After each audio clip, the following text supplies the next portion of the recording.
Traveling the Vortex. Well,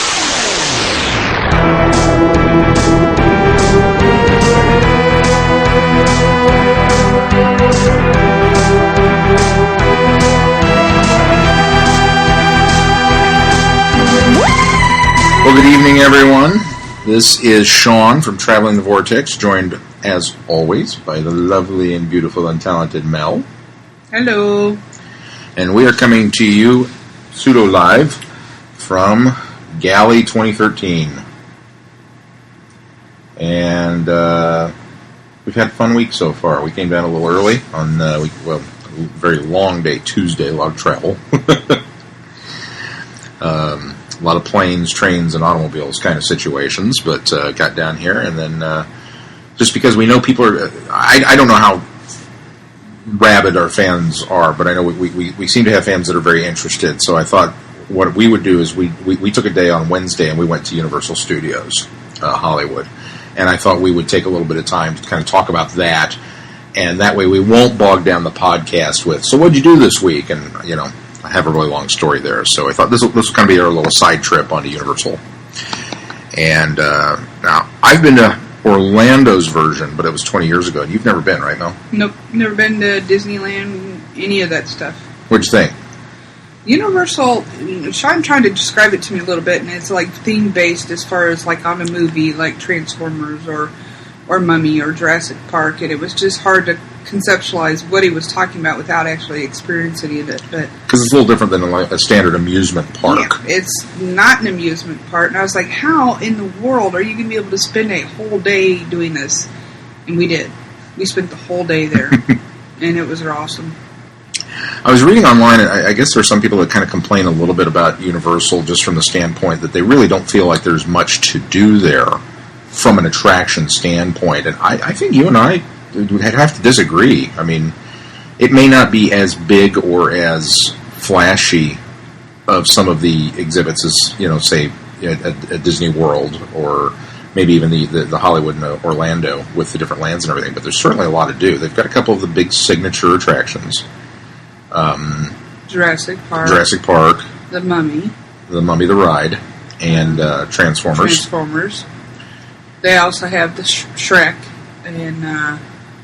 Simpsons. The Simpsons ride, and obviously King Kong, which is part of the studio tour. Mm-hmm. So, I mean, they've got a couple of the big ones, but what they do is and I think they do very well, is the total immersion experience that you kind of get, because everything from the themed area that you're in to the waiting in the line, the queue, the people and the way they dress, and everybody that works in a specific area all does kind of the same thing. The people at Jurassic Park look like they work at Jurassic Park. The people at Transformers are dressed in camouflage because of the military being involved with the Transformers. The nest operatives and whatnot. So I think they do a very good job in that, and it really kind of helps sell the idea of what's going on. But we got to Universal in the morning, and it was really a beautiful day for it. Had perfect. Nice weather, and actually got a little bit of sun. Still a little pink. But what was the first thing we did? Oh, we went to Baker Street. Yep. Walked down a reproduction of an English courtyard, which they had dubbed Baker Street, and took your picture in front of the red police box. The red police box, which we jokingly call the red police box. It's actually just red London. It's just a phone booth, but oh yeah.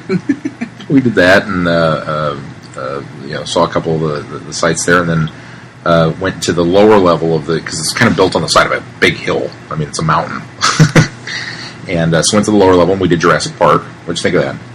I love Jurassic Park.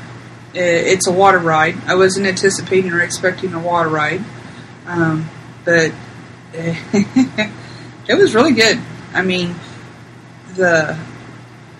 when the doors opened up, it was like a squeal moment, because it's like you're actually sitting in the vehicle and walking through or driving through the big gates of Jurassic Park. They really sell that moment. They've got, I think it might even be the same guy doing the voiceover. That does the tour on the that does the tour and the thing. And so you're in the boat, and it's a big flume ride kind of thing. So you're 5 abreast, and big Jurassic Park logo on the thing, and you go up to the river, and it says Riverboat Tour here, and the guy's talking about through the mists of time and the dinosaurs, and then the doors open, and all of a sudden there's dinosaurs and everything. And of course, it's all animatronic, but you don't care. It's just it really kind of gives you that music is playing. Yeah, it really gives you that sense of illusionment in there.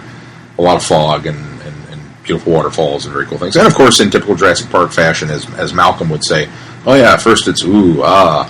And later there's running and screaming. And you get diverted off course and into the behind the scenes of the kind of attack on the island as the raptors are getting loose and dinosaurs start eating everyone in the pen. And the car drops on you, the Jeep from the first film. So, and the T-Rex shows up. That's cool. But it was a very, very cool thing. And of course, being a water ride, there's a big drop at the end. Yeah. Splash Mountain style.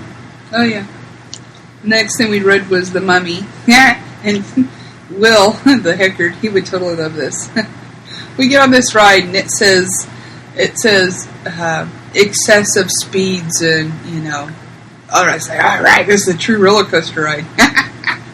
Not only is it a true roller coaster ride, but it's a backwards one, too. Curse of the Mummy is or Revenge of the Mummy, whatever the name of this thing is. It's a fairly intense little thing, and you go in, and again, it's well themed. It looks like you're walking through the tomb and the temples and whatnot. Yeah, it was really dark in there. It was really. In fact, I tripped over a wall, which there was kind of a left-hand turn, and I didn't turn. I smacked into it and heard the people behind me laughing, and I had to stop and say, "Hey, there's a wall here. Be careful."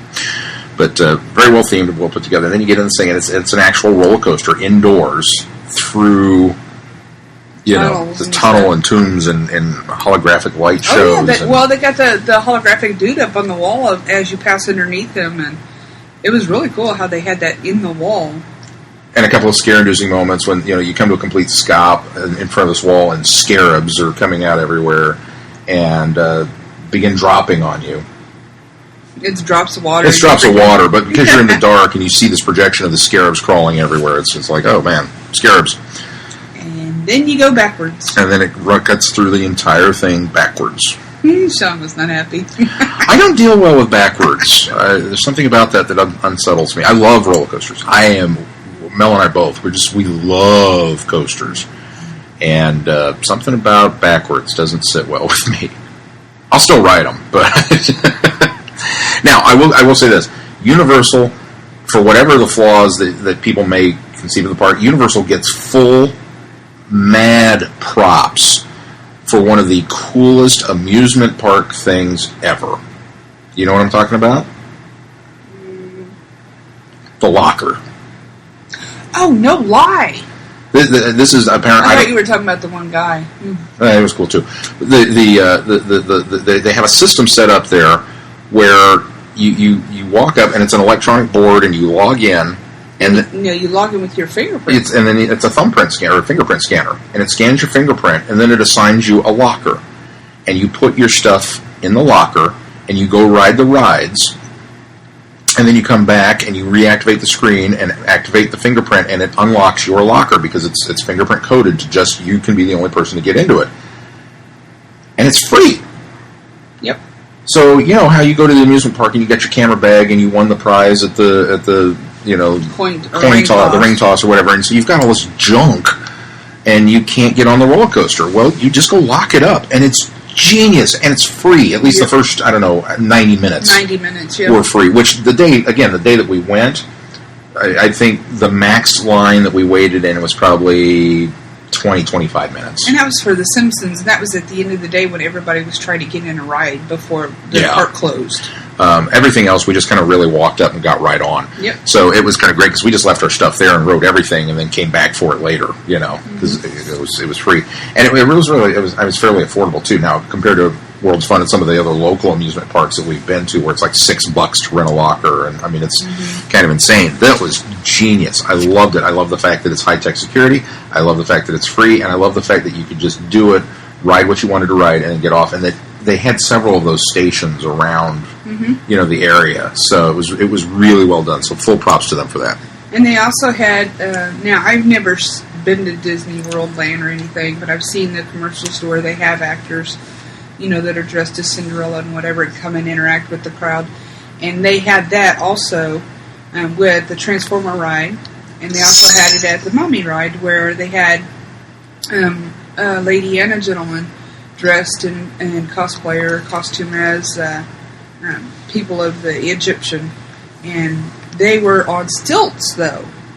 The lady that I got my picture taken with, she basically had to bend down to touch my shoulder. That's how high up she was. Yeah, very tall stilts but underneath the costume, so they just looked like giants, like Anubis, kind of towering above people and stuff. And then I got dragged off by the guy. That was fun. And then we rode Transformers the Ride. Now this is kind of a big deal because I think it was one of the first fully immersive 3D interactive theme park rides, and it was kind of a big deal at the time that it came out. And in fact, it's relatively new too to the park, and it's 3D. So you've got the glasses and everything. You sit in the car and it kind of runs through, and you've got this screen that the car winds up running through into different screens, and then they project different things for each scene that you're in. And it's practical effects as well. There's water droplets and wind and things like that, as well as the 3D. Even the flame. When one of the rockets blows up or something like that, they throw a burst of heat at you. So, yeah. I mean, you're actually a part of it. Now, I've kind of been on record before saying I'm not the world's biggest Transformers fan. But I went into this, because it's a theme park. I'm excited. I'm there for it. And it's kind of like having a very short, fun, meaningless relationship with someone. It's very loud and flashy, and there's a lot of explosions, and the 3D's not totally convincing, but there are parts of it that are really cool. And ultimately, it's a motion simulator. Right? It's a big, but those ones you find in the mall and you hop in and stuff, and it's just a really big motion simulator. It's just a really big motion simulator, and it's cool. Yeah. But it's really, and I have a friend I prefer roller coasters. Yeah, I have a friend who's going to hate to hear that because he's such a huge Transformers fan, and I don't know, maybe he'd get more out of it than I did. But it's a motion simulator. I can't get more excited over it than that because that's really all it was. It was cool, but that's it. Now, again, the setup. Walking through the Nest base of operations. If you guys get a chance to check out the pictures that we took of walking into this, the whole setup was incredible that they laid out. And this is just getting to the ride where you sit down or get in line to ride. It's amazing, all the stuff that they had laid out and the story that they put up for it, all of it. It was just how much they did. And then Peter Cullen talks to you. So, when Optimus Prime says, "Recruits, we've earned a victory today, and it's thanks to you." You just kind of get that goosebump feeling because he's got such a great gravatas voice. And when you got off the ride, there was Megatron was there. That you got your picture taken with Megatron, and then later when we came back to ride, of course, Jurassic Park again. Optimus Prime was out there, so we got a picture taken with Optimus Prime. And very, very, very good costumes. In fact, I'm going to throw a shout out to iBot, which is Iron Brothers of Topeka, which is a group that we have, and they go around to a lot of the different conventions, and they do the Iron Man family of costumes, Iron Man and War Machine and Patriot and some of these things. And these guys put a lot of attention to detail in their costumes, and they're fantastic. And so if you get the opportunity, once again, upcoming Planet Comic-Con in Kansas City in April this year, I believe they're going to be there, so make sure you go and check them out. But it was that level of costume, so I was kind of surprised in one way, because this is Universal, I kind of expected something a little bit better, but I think that just reflects on how good our guys back home can really do with that particular thing. And then we went to, they have a couple of shows that aren't necessarily rides, but shows that you can see, and one was special effects. What was it called? Special effects stage, I think is what it was. Yes. Yeah, it's the special effects stage was. They talked about both the old way, the classic way of doing special effects, and the more current mostly widely used digital effects, and you got to see how those shots were set up, and they had people from the audience help them out. And that was really cool to see the different ways, like they shoot King Kong, or even more current things like, Hero. A couple of scenes from Hero. It was great to see. It was specifically with King Kong because they went through both versions. They brought up somebody and had her stand in up on a platform, and then actually put a glass panel, a matte painting in front of the camera, and blew wind in her hair and everything, and then it had a guy's gloved arm come in very close to the camera and reach around and grab her. But of course, since the camera only has one eye, it sees all this as one continuous flat image, and so that's kind of like how they would have done the original King Kong. But then they also brought a family up on stage, did the green screen work with, look at this green ping pong paddle, and this is the monster, and it's chasing you, and then they would digitally put in a dinosaur behind them. So it was kind of cool to see the back and forth of both from the same movie. Well, and not to mention the fact that it totally gives you a better appreciation of the actors.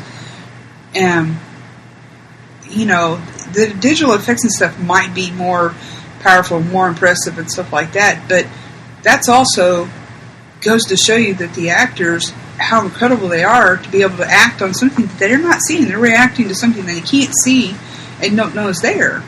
And before, they actually had somebody there that they could look at or something to interact with, whereas now it's just, here, do this. Yeah, it was a very interesting melding blend of the two, of practical effects and digital, and just to kind of see a little bit of both, and the fake blood knife and the weightlessness and some of those different things. It was just a lot of fun to see that. So that's a definite show that we can recommend.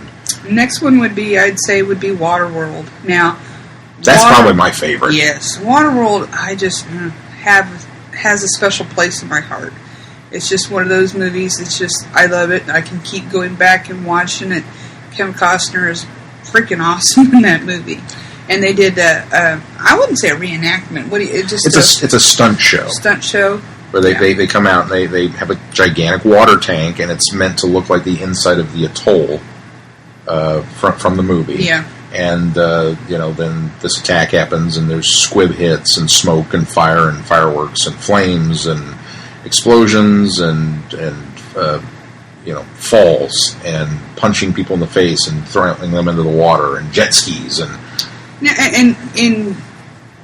it wasn't as choreographed as well as what like the movie was or anything like that, but just seeing some of the stunts that they do, the 50-foot dives and the ski board jumps and it was just awesome to be able to see all that, and things blow up, and you could feel the heat from the tank blowing up. And I think the plane crash through the wall was really cool because it's practically a full-size seaplane that comes over the wall and crashes, blows up in front of you. What I think most impressive is it's a show, so it's got some hokey choreographed stuff going on. But at the same time, just my respect for these people is huge because these are all stunt people. They're all doing this thing. And then, realistically, this is a show that they run 3-4 times a day. Actually, it's 3 times a day, but they added a 4th show that day because it was obvious that I just think they knew they were going to be a busy day, even though, like I said, we managed to miss most of the crowds and everything we did. And they really blow the set up, so it takes a bit to put it back together. But just to imagine that going through, it would be like going to a musical and having to hit your marks and sing the song and do all this kind of stuff, only in this case it's, okay, I'm going to get punched in the face, and then I'm going to get thrown off of this building, and then I've got to swim over here to this mark before this explosion goes off, and just the physical nature of it. Well, and the actors, and in no disrespect to them, but I can't remember off the top of my head, but they were one of them was from a CSI show, an actor, and another one was they went through after the end of the show and introduced themselves, and they had, the shows that they had been on, they may not have been the top billing, but it was shows that you knew, and they had played parts in these different TV shows. They might have been responsible for some of the stunt work in some of these shows. One was Dexter, I think, the lead was on deck. Oh, the Australian. The Australian guy. Yeah. And stuff. But it was a very impressive show. If you get, and it's currently, I think it's rated like the #1 theme park show right now. And it's easy to see why, because it is quite the spectacle. And it is an amazing thing. And I'm kind of with you. And Waterworld's one of those that I think we can kind of agree it's not the best movie in the world. No, but man, it's a fun one to watch. And it's one that we just, for whatever reason, we giggle and we get into and just really enjoy the action phenomenon. And that's really what this stunt show does, is they really kind of nail that.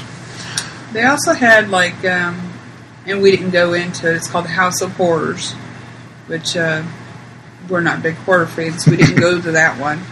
And then they had the Shrek ride, which I love the Shrek movies, but we didn't go to that one. We did go to the Simpson one, which that one was the longest one that we had to wait in line for. And it's the same kind of ride that the Transformer. It's another motion simulator. Yeah.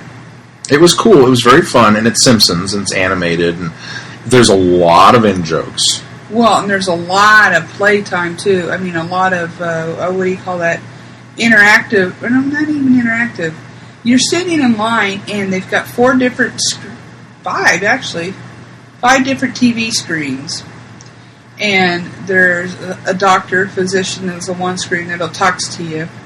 And then there's 2 sisters on a different screen that'll talk to you. And then, I don't even know who that one baker. It was Willie, the groundskeeper. The groundskeeper. And then on Mo. the milk boat, yeah.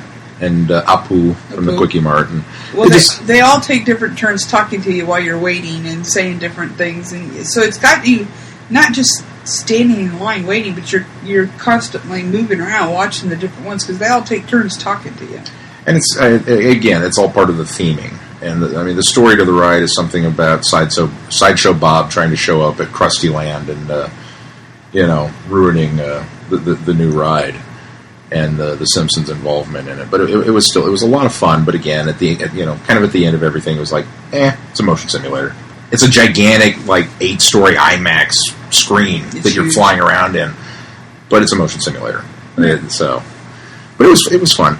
The House of Horrors, just real quick, I kind of feel bad in a way that we didn't do that one, because I imagine it's probably like a haunted house. It's kind of standard haunted house, but it's the classic Universal monsters. Glenn would have totally been all over this, because it's King Kong, or not King Kong, it's Frankenstein and the Mummy and Dracula and that kind of stuff. And so it's not true horror. Yeah. At least what you could kind of consider horror movies nowadays. But I think Glenn would have really enjoyed it. And there's a part of me that's kind of regretting that we didn't do it. But at the same time, I don't like being scared. So yeah. Well, not that kind of scared. I like roller coaster scares, but I don't like the other kind of eatery. We highly recommend the Flintstones barbecue. Man, the turkey! I got a turkey leg. That thing was mutant. You know the scene in the Flintstones where Fred orders and they bring out the rack of ribs and the car falls over? It was kind of like that. They brought this thing out, and it was Shaun's eyes dropped open. It was a Chernobyl turkey leg. This thing was huge, and really good barbecue, good flavor. I had a burger, but it was a good burger. So we can definitely recommend that one. And no fries, homemade chips, barbecue chips, which was cool. And then I think the other highlight for me that I really enjoyed of the trip, the other thing that we did, was the studio tour. Oh, yeah. Which is a very cool, it's a tram ride. You get on and they take you backstage and kind of show you. And of course, Universal Studios is not just a theme park, it's a working studio lot. And so you get to go behind the scenes and do a lot of that stuff. They take you back to where the sound stages are and a lot of the fake street sets and that kind of stuff. And they've got the plane crash from War of the Worlds. Yep, the Steven Spielberg movie that's spread out there, and you kind of ride through that. And, they demonstrated the cars. That was really cool. The stunt cars from Fast and the Furious. Fast and the Furious on how... Because you constantly... Some of these movies that with cars flying around, you're like, oh my God, do they really do that? How many cars do they go through doing that? And they demonstrated in these 2 cars that were kind of like on this hand joystick type thing, and it was really cool. It's like a gimbal. Yeah. It was really cool. And then they made the cars dance. Well, first they picked them up and threw them at us, and lit them on fire, and then they danced, which was cool. But the studio tour is really cool because in addition to all that, I mean, we got the Fast and the Furious bit. We got Jaws. So if you're going to Universal and you want to see Jaws, you have to ride the studio tour. And she made the joke. She goes, "No, this isn't the original Jaws. You know why? Because this one works." One of my favorite stories, side note, we went to Universal in Orlando, and they had the Jaws ride, or had, I don't know if they still do. And the guy was telling us that they took them years. I mean, it was like 6 years after the park opened before they opened Jaws. And they could not get the shark to work. And we asked, so what was the deal? He says, well, Orlando happens to be the lightning capital of the world. Oh, really? This is a little fact I didn't know. He goes, yeah, there are more lightning strikes per capita in Orlando than anywhere else in the world. And when you have a gigantic body of water with a giant metal shark in it, they couldn't find ways to insulate it. He says this thing blew up 6 times a week because lightning would just come down and go and fry the shark. And so they finally figured out a way to insulate it and protect it before they opened it up to the public, which I thought was just the coolest. And the fact that it's Jaws and it didn't work, that's just an added bonus. But so Jaws is on the studio tour. King Kong. King Kong. We got to talk about King Kong. Peter Jackson directed the segment in 3D from Weta Workshops, the people that did all the visual effects for King Kong and Lord of the Rings and Avatar. And it is amazing. It's some of the best 3D I've ever seen. Yep. And it's huge, and it's completely immersive, because what happens is that you're riding on the tram and you go to this thing about, we're taking you back to Skull Island. Oh, put your 3D glasses on now. And so you get inside this, it's a tunnel. It's really all it is a tunnel. It's a tunnel. But the walls are 3D projection screens. So you get to look on either side of you, and you actually get to see King Kong beating the holy crap out of those T-Rexes. It's the scene, the 2 T-Rex scene from the movie, from the remake movie with King Kong, which is one of the most impressive parts of that film. Mm-hmm. But you're kind of in the middle of it.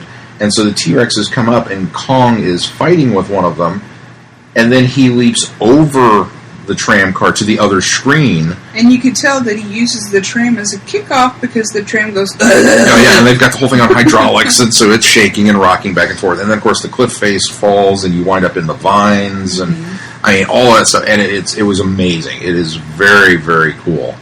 And it's the world's largest 3D IMAX screen or something. I forget what they build it as. It's completely immersive, and it's incredible. And then... there was a mummy part on that one too. With the rotating wheel. And I don't know if you guys have you ever seen $6 Million Man? There's an episode of when he's tracking down the Sasquatch or whatever it is, and he goes into this tunnel thing, and the tunnel just starts spinning and spinning. Now, I love spinning rides. They don't bother me at all, because I'm looking over the edge and thinking, wow, this is cool, look at this. I'm seeing the tunnel move.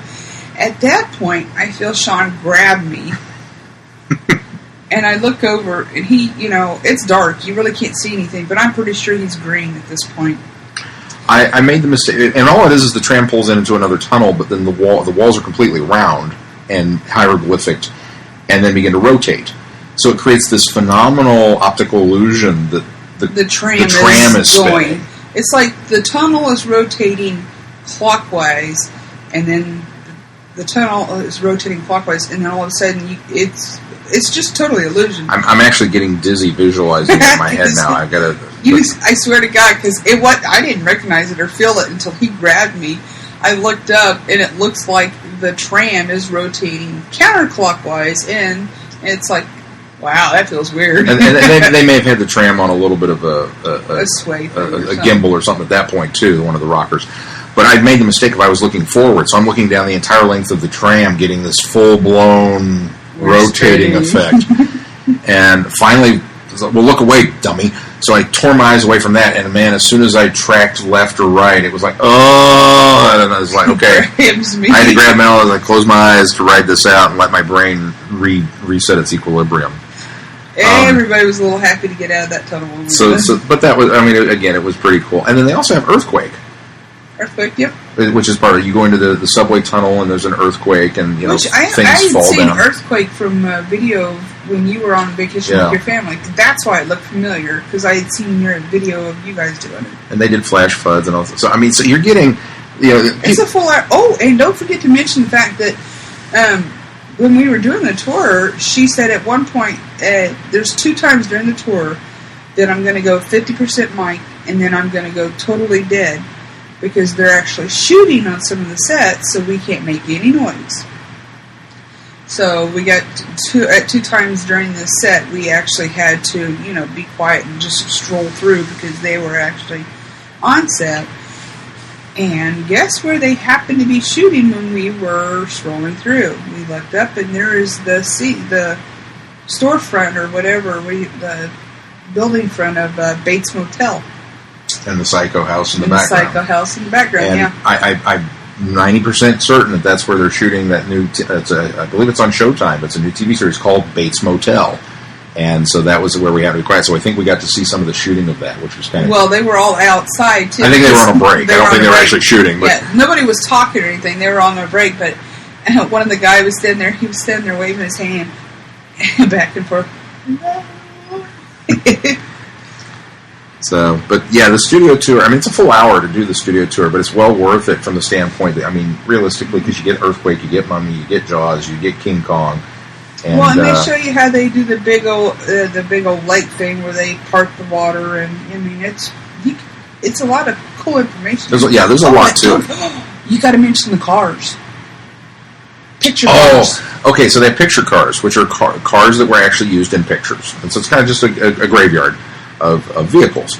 And so here's the car from Animal House, the one that was in the parade, the big tank thing that they built. And here's a Ferrari from Magnum PI, which apparently is also a working vehicle, but it's not really a Ferrari. It's got a Volkswagen engine in it. It's just the body molding of the Ferrari. And so we were going down this line of cars, and it's like, oh, hey, look, here's this. Oh, hey, look, there's this.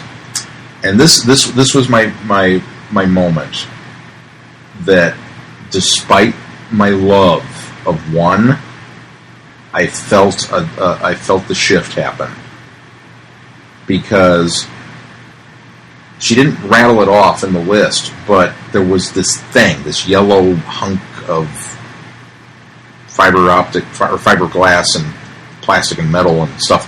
It was past me before I realized, as I turned to go, what is that? That all of a sudden I realized what it was. It's the sled, the mule. From Serenity, the Firefly movie. They've got the sled. And that's all they can talk about. It was like, Serenity, the thing, and I'm pointing and inarticulate and making weird noises, to the point where I nearly missed the DeLorean from Back to the Future. And she said, she didn't even mention the Firefly vehicle, but then she says, well, that's like one of 7 that we had. Yeah, there's several DeLoreans that they used for that. But, and so, and me, I'm all about Back to the Future. I love me some DeLorean action. But I realized at that moment there was a shift in my fandom, because I was honestly a little more excited about the Firefly vehicle than I was the Back to the Future vehicle. Something, I don't know, it's kind of weird there. But yeah, so they've got a lot of prop cars, and of course the trailer from Jurassic Park, Lost World, and some other stuff. Very, very, very cool stuff there. But definitely the studio tour was a fairly amazing thing. We got there a little after 11, and we didn't leave until about 7 o'clock. And the park closes at 6, but they have what they call City Walk before you get into Universal Studios. It's a bunch of shops and stuff, but within the City Walk they had this air ride. What's it called? I don't know. iFly. Oh man, that thing was freaking amazing. Where you put on this jumpsuit thing and you go in there, and it's this big pillow bush of air, and you ride it. You just fly. It's like a contained vortex tornado kind of thing. It's just a big plastic tube, and they put people in suits, and the fan kicks on the bottom, and they kind of, and up they go. We stood and watched it. We didn't actually ride it, but we just stood and watched this for a while. It was kind of amazing. I'd never seen one up close like that before. But Hard Rock really Cafe and a bunch of other stuff. highly recommend it. And I think even if you've gone once, it's well worth going back again. Oh, totally, yeah. Between that, I mean, just the immersive experience. And this was the cool thing for me. We walked into the Universal Studio store.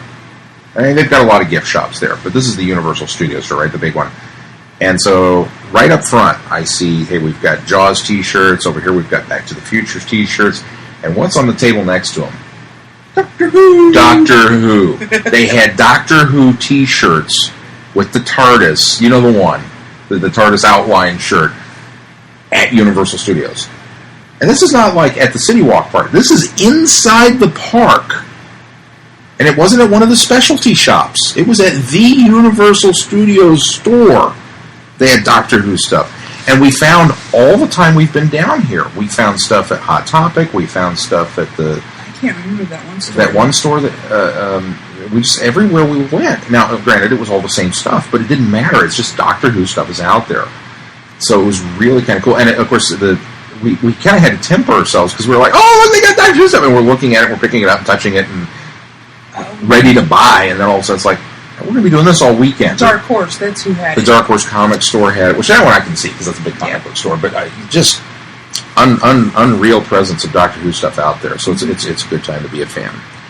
But I think that's a good way to wrap it up. Yeah. We're going to kind of get into Doctor Who. We'll end it with Doctor Who because we're going to get into some Doctor Who stuff all weekend long. So just a little side trip for you. Ran a little bit longer than what I thought we would, but we kind of do that. So if you're interested in our travel logs, you can do this one. And if not, then hopefully the rest of the galley updates will be to your liking. But we'll certainly have more for you later. I'm Shaun. I'm Mel. And this is a special report for Traveling the Vortex leading up to the big convention, the Doctor Who Gallifrey 1. What is it? Gallifrey 1's 24 Hours of Gallifrey 1. Yeah. The 50th anniversary of Doctor Who. So, good night, everybody. Good night.